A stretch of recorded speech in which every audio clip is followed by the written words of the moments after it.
ఈ మధ్య చోటు చేసుకుంటున్న విమాన ప్రమాదాలు ఫ్లైట్ జర్నీ చేసే వారికి వెన్నులో వస్తున్నాయి. సాంకేతిక లోపాలు, మానవ తప్పిదాల కారణంగా విమానాలు ప్రమాదాలకు గురవుతున్నాయి. తాజాగా ఓ హాలీవుడ్ నటుడు ప్రయాణిస్తున్న జెట్ ఫ్లైట్ సముద్రంలో కూలిపోవడంతో కూతుళ్లతో సహా మరణించారు. ఇటీవల ఓ దేశంలో 2 విమానాలు ఢీకొన్న ఘటనలో ప్రయాణికులు త్రుటిలో ప్రాణాలతో బయటపడ్డారు.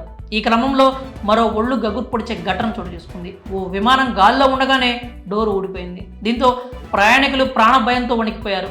దీనికి సంబంధించిన వీడియో ఫ్లైట్లో ఉన్నవారు వీడియో తీసి సోషల్ మీడియాలో పోస్ట్ చేయగా నెట్టింట వైరల్గా మారింది. అలాస్కా ఎయిర్లైన్స్కి చెందిన బోయింగ్ 737-9 మ్యాక్స్ విమానానికి అత్యవసర పరిస్థితి దాపురించింది. ప్రయాణికులతో ఎయిర్పోర్ట్ నుంచి టేకాఫ్ అయిన కాసేపటికే ప్రమాదం బారిన పడింది. గాల్లో ఉండగానే విమానం డోర్ ఊడిపోయింది. దీంతో ఆ ఫ్లైట్ అత్యవసరంగా ల్యాండ్ అయింది. విమానంలో ఉన్న ప్రయాణికులు ఘటనకు సంబంధించిన వీడియోలు తీశారు. కాగా అమెరికాలోని పోర్ట్లాండ్ సిటీ నుంచి AS-1282 విమానం టేకాఫ్ తీసుకొని కొంత దూరం ప్రయాణించిన తర్వాత విమానం డోర్ ఊడిపోయింది. దీంతో చాకచక్యంగా వ్యవహరించిన పైలట్లు పోర్ట్లాండ్ అంతర్జాతీయ విమానాశ్రయంలో ల్యాండ్ చేశారు. ఆ సమయంలో విమానంలో 171 మంది ప్రయాణికులు, 6 సిబ్బంది ఉన్నట్లు తెలుస్తోంది. అకస్మాత్తుగా డోర్ ఊడిపోవడంతో విమానం ల్యాండ్ అయ్యేంత వరకు ప్రాణాలు అరచేతిలో పెట్టుకొని బిక్కుబిక్కుమంటూ గడిపారు.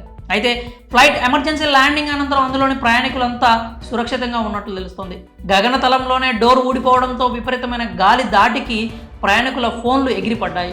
ఓ బాలుడు షర్ట్ కూడా ఊడిపోయినట్లు తెలుస్తోంది. అయితే ఘటనపై అలాస్కా ఎయిర్లైన్స్ స్పందించింది. ఘటనకు సంబంధించిన కారణాలపై ఆరా తీస్తున్నట్లు సోషల్ మీడియా ద్వారా వెల్లడించింది. మరి గాల్లో ఉండగానే విమానం డోర్ ఊడిపోయిన ఘటనపై మీ అభిప్రాయాలు ఏంటో కామెంట్స్ రూపంలో తెలియజేయండి.